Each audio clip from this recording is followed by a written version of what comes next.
Okay, so what were you doing when you were my age? Well, you're what, 19? I'm 17 years old. 17, okay.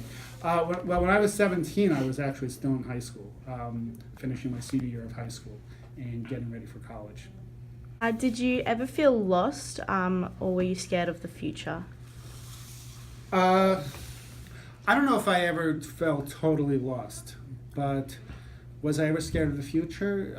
Yeah, and sometimes I still am actually. I remember one day I was a baseball fan. I was a New York Yankees fan, and I remember one day they fired their manager, and the sports columnist wrote a column saying that, yeah, sure, they're saying that they're trying to deny it was a firing. They said they're just shifting positions, and he said he wrote. That's like a guillotine operator saying that his victim wasn't really executed. There was just a shift in the position of his head. And I just got such a kick out of that. And I thought that it was just such a cool thing that as a newspaper writer, I mean, you can use metaphors and entertain people and use color to try to get a point across. So that's when I began thinking about a career in journalism. Did you ever feel pressure from people, family around you? Yes, absolutely. My family and my parents, especially my mom, thought that you'd have to be an absolute fool to want to go into journalism, and very much dissuaded me from doing that, and had me convinced that if I ever wanted to have any viable future, I needed to study something that was in her mind more marketable. Did you have any role model or a mentor? I would be hard pressed to say that I had one single role model or mentor that, like, where I would say that this person just changed my life. I think I had many people along the way, as we all do probably, who shared their wisdom and with me in various ways. What makes you feel you've had a good day at work? For me, a good day at work is feeling that at the end of the day that I have a finished product that I can actually feel good about. For me, the finished product is always an article or a story, and especially if it's something I've worked really hard on. What would you consider your life work to be? Would be what I'm doing now in journalism. That doesn't necessarily mean I want to stay at the, I certainly don't expect to be at this job 20 or 30 years from now, but I feel like I'm doing my life's work right now. What type of risk did you encounter, like when you were trying to become a journalist? Well, as I said, I regrettably did not follow a straight path into journalism. So for me, the difficulty was after finding myself in a line of work I really did not enjoy, and realizing that this absolutely was my calling and was something I wanted to do, was just trying to get an opportunity to actually show what I could do. And initially, just find someone who would hire me and give me a chance. The last one, what are your final words for people trying to figure out what they want to do with their life? There will always be people who will tell you why your dream or your goal, why it can't be done. There will always be someone who can find reasons why something can't be done. And you have to just realize at some point you need to surround yourself with people who will encourage you and believe in that and give you reasons why it can be done. Okay. What were you doing when you were our age? So when I was your age, I attended Sussex. So I went here, doing the same thing all of you guys were doing, playing sports, going to school. Obviously, using sports for me as a major way of staying on top of my studies throughout everything. Because obviously, if you don't keep your grades up, you can't play. Did you ever feel lost? Were you scared of the future? Yeah, I really didn't know what I wanted to do, especially even after here. Like I said, sports really impacted my life. I used it obviously to gauge my values, and my coaches that I had a big impact on my life. So it was great in a way, but it was also scary because I didn't know exactly what I wanted to do and where my life was going to lead. Did you discover your passion? I discovered my passion by actually failing at what I went to school for. So I went to school to be a high school history teacher, secondary, history teacher, and I didn't pass the praxis, and you need to pass the praxis in order to student teach, and so I failed it. I failed it 3 times by 1 point, so it really discouraged me, and I couldn't finish my education, and so that hurt, and I got into coaching from there. What makes you feel you've had a good day at work? A good day at work is definitely, for me, no doubt, is seeing, now my players have good experiences. So that's by far it. Seeing them grow. Did you ever feel pressure from people or family around you? Yeah. I came from a family that didn't go to college. So that was important for me to, kind of step up and finish that. So my sister was the first one to get a college degree, and I wanted to, do that as well. My parents obviously, didn't come from a well-off family, so it was hard, and I wanted to make them proud. How did you deal with negative comments? That's a good question. So, I deal with negative comments.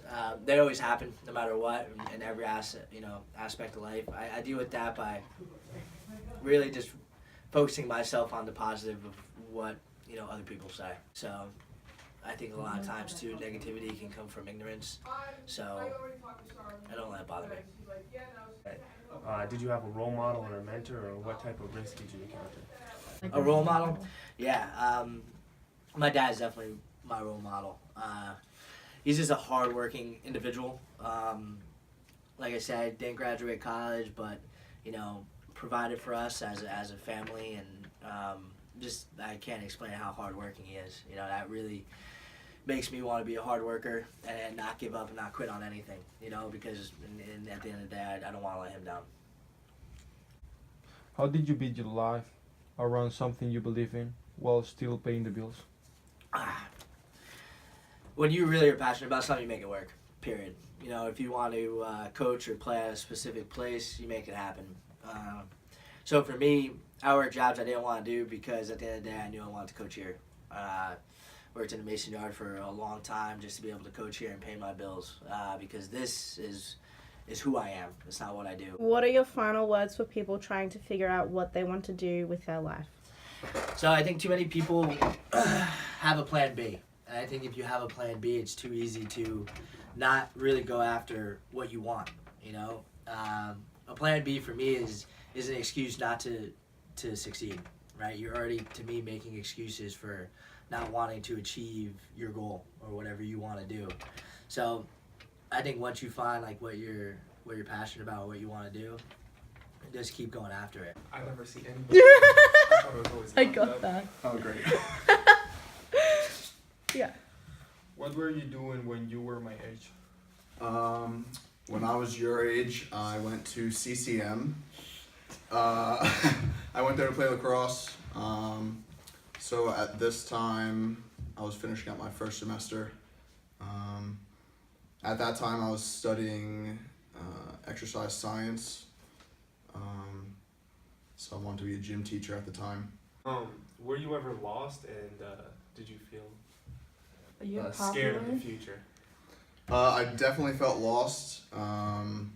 Probably the second semester that I was at CCM. I actually stopped going to my classes. I stopped going to my classes because I was having practice every day, driving 40 minutes every day to class, and then I was also working full time. So I definitely felt lost, and especially not going to classes. I was kind of like, what am I doing? I'm just here playing a sport. And yeah, I mean, not the whole reason I was there, but classes are obviously a big part of going to college, and I wasn't going at all. So yeah, at that point, I definitely felt lost. Did you always know what you wanted to do when you were that age? Definitely not. I still don't know what I want to do. Like I said, when I was your age, I originally went to school for like exercise science, physical education, because I wanted to be a gym teacher. But then actually my first semester, I was in anatomy and physiology, and I went to the class one day, and then I never went back because it was way over my head, and I realized that if I wanted to do physical education, then I would have to do all this science stuff, and I was not having that. So I knew from that point on that I didn't think that I was cut out to be a gym teacher. How did you discover your passion?